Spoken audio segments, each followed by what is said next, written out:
पहुंचना है ग्वांगझू तक। साथ ही चाइना में एक शहर, लेकिन उड़ान भरने के करीब 1 घंटे बाद 2:20 पर यह प्लेन अचानक से बहुत तेजी से अल्टीट्यूड लूज करने लग जाता है, नीचे की तरफ गिरने लग जाता है। अब आमतौर पर अगर किसी प्लेन में कोई टेक्निकल प्रॉब्लम आ जाती है या इंजन खराब हो जाता है प्लेन का, तो एयरप्लेन का डिजाइन ही ऐसे होता है तो वो ग्लाइड करते हुए डिसेंड करेंगे।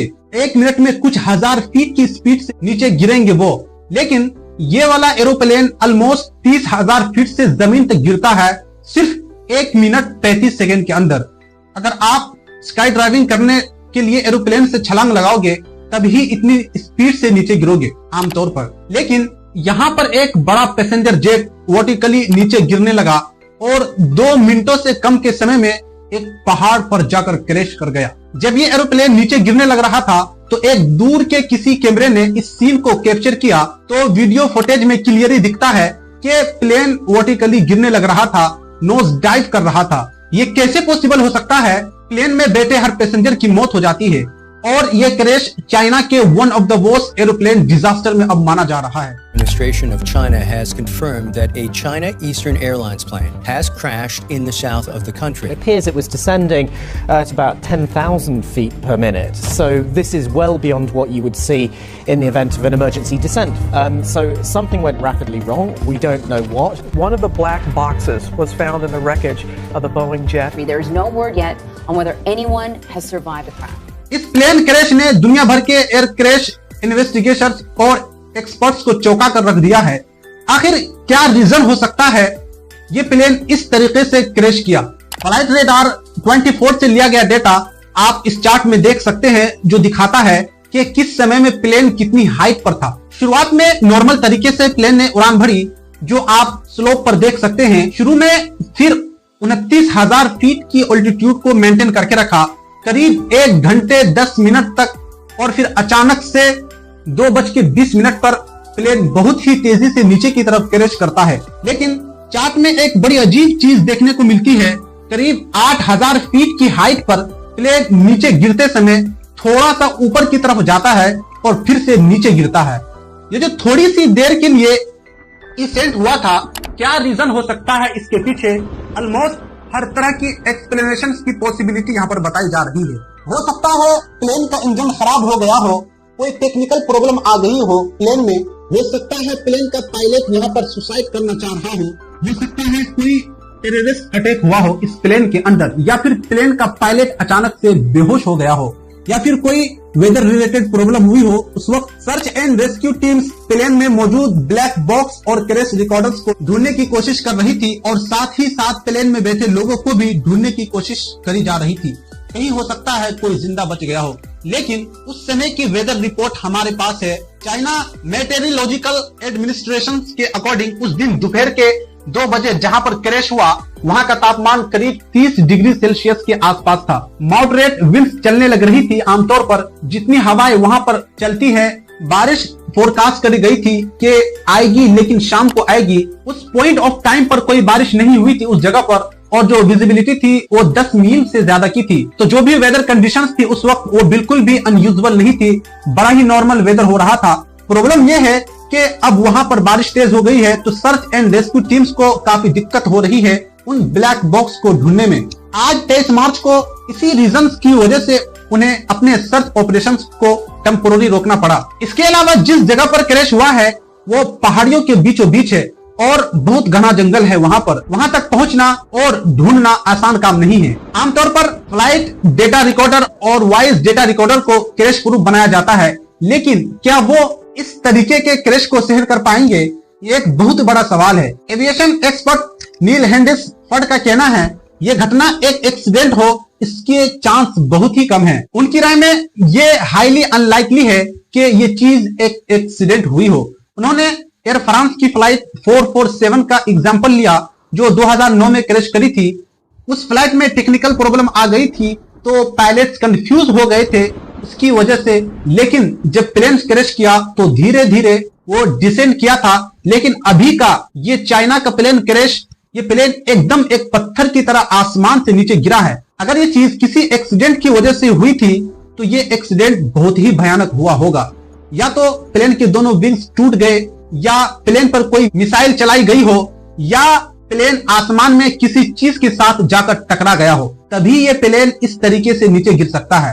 अगर इनमें से कोई पॉसिबिलिटी नहीं है तो यहाँ पर पायलट ने ही कुछ किया है, या फिर प्लेन के अंदर किसी पैसेंजर ने जबरदस्ती पायलट से कंट्रोल छीन कर ये किया। ये एक American federal aviation investigator Michael Daniel, उनका भी यही कहना है।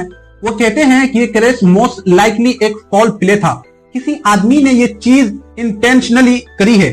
उन्होंने दो पुराने क्रैशेस का एग्जांपल दिया। इजिप्ट एयर फ्लाइट 990 साल 1999 में न्यूयॉर्क से कायरोन जा रही थी, अटलांटिक ओशन में क्रैश करी, और दूसरा सिल्क एयर फ्लाइट 185 जो साल 1997 में सुमात्रा इंडोनेशिया के पास क्रैश करी।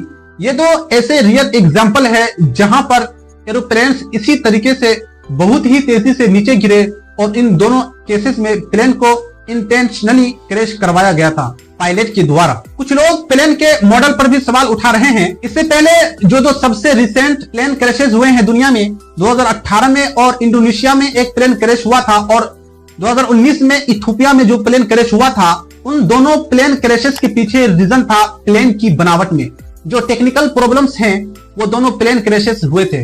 एक स्पेसिफिक मॉडल ऑफ प्लेन के साथ बोइंग 737 मैक्स एक्चुअली में एक अपग्रेडेड 777-800 के कंपैरिजन में नया मॉडल जो बोइंग कंपनी ने निकाला था, उसमें उन्होंने कहा था कि उन्होंने प्लेन के इंजन को ज्यादा एफिशिएंट बनाया है, और प्लेन के अंदर शोर कम करने के लिए उन्होंने प्लेन के इंजन को एक्चुअली में आगे की तरफ शिफ्ट कर दिया है विंग्स के साथ, विंग्स के थोड़ा सा फ्रंट में। लेकिन उस प्लेन के इंजन की जगह बदलने से प्लेन में एरोडायनेमिक प्रॉब्लम्स हो गई, स्पेशली जब फ्लाइट कंडीशंस थोड़ी अनयूजुअल थी, वेदर इतना सही नहीं था। उस प्रॉब्लम को सॉल्व करने के लिए बोइंग ने एक स्पेशल सॉफ्टवेयर इंस्टॉल किया जिसका नाम था मैनेवरिंग कैरेक्टरिस्टिक्स एग्रीमेंटेशन सिस्टम MCAS। लेकिन ये स्पेशल सॉफ्टवेयर ढंग से काम नहीं किया। ये दोनों क्रैश जो हुए 18-19 में एक फॉल्टी सेंसर की वजह से ये MCAS सिस्टम गलती से एक्टिवेट कर गया, इनकरेक्टली एक्टिवेट कर गया, जिसकी वजह से प्लेन का जो नोज था वो नीचे की तरफ हो गया। बोइंग कंपनी के एक पायलट ने अपनी ही कंपनी को क्रिटिसाइज करते हुए कहा कि जब उन्होंने 737 मैक्स नया प्लेन निकाला था अपना, उन्होंने कहा था कि जिन पायलट्स को सर्टिफिकेशन मिला हुआ है उनके 737-800 को उड़ाने का, उन्हें बस एक छोटा सा कंप्यूटर कोर्स करना होगा ताकि वो ट्रेंड बन सके 737 मैक्स को उड़ाने के लिए। लेकिन ये जो पायलट्स को ट्रेनिंग दी जा रही थी 737 मैक्स को उड़ाने की ट्रेनिंग सफिशिएंट नहीं थी।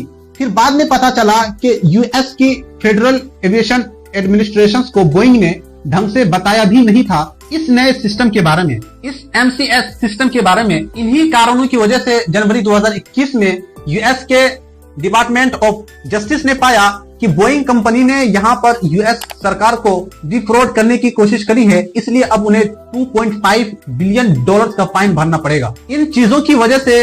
लेकिन सच बताऊं तो हमारी आज की कहानी में इस रीजन का कोई लेना देना नहीं है, क्योंकि चाइना में जो प्लेन क्रैश हुआ है वो एक्चुअली में 737 का 800 वाला मॉडल था, 737 मैक्स नहीं था। और 737-800 वाला जो मॉडल है वो बहुत सालों से चले आ रहा है, बहुत ही रिलायबल मॉडल है वो प्लेन का, और one of the safest passenger jets उसे माना जाता है। तो सारी एक्सप्लेनेशन को समझकर यहाँ पर मोस्ट लाइकली सीनियरिंग यही बनता है कि पायलट्स ने इस प्लेन को इंटेंशनली क्रैश किया। लेकिन सबसे बड़ा सवाल यह है कि ऐसा पायलट ने किया क्यों? चाइना सोशल मीडिया पर इसको लेकर कई कंस्पिरेसी थ्योरीज अब बनने लग चुकी हैं। एक बड़ी पॉपुलर कंस्पिरेसी थ्योरी में एक्चुअली में ब्लेम किया जा रहा है यहाँ पर अमेरिका को। कहा जा रहा है कि रशिया और यूक्रेन में जो होने लग रहा है, चाइना ने यहाँ पर एक क्लियर स्टैंड नहीं लिया रशिया के अगेंस्ट, इसलिए अमेरिका ने प्लेन क्रैश करवाया है चाइना के अंदर। ये conspiracy theories China social media users के द्वारा उठाई जा रही है। ये चीजें मैंने आपको पिछली प्लेन क्रैश वाली वीडियो में भी बताई थी कि जब भी कोई इतना बड़ा डिजास्टर होता है जिसके पीछे कोई क्लियर कट रीजन नहीं मिल पाता, कोई ढंग की एक्सप्लेनेशन मौजूद नहीं होती, तो कंस्पिरेसी थ्योरीज अक्सर बहुत बनती है ऐसी चीजों पर। आपकी राय में यहाँ पर क्या रीजन हो सकता है, नीचे कमेंट्स में लिखकर बताइए। वीडियो पसंद आया तो फ्लाइट 571 वाला वीडियो जरूर देख लेना, और अगर आप हमारे चैनल पर पहली बार आए हैं तो आप हमारे चैनल को सब्सक्राइब करें, वीडियो को लाइक करें और शेयर करें ताकि आपको इस तरीके की नॉलेजफुल वीडियो मिल सके। और मिलते हैं अगली शानदार वीडियो के साथ, तब तक के लिए अल्लाह हाफिज।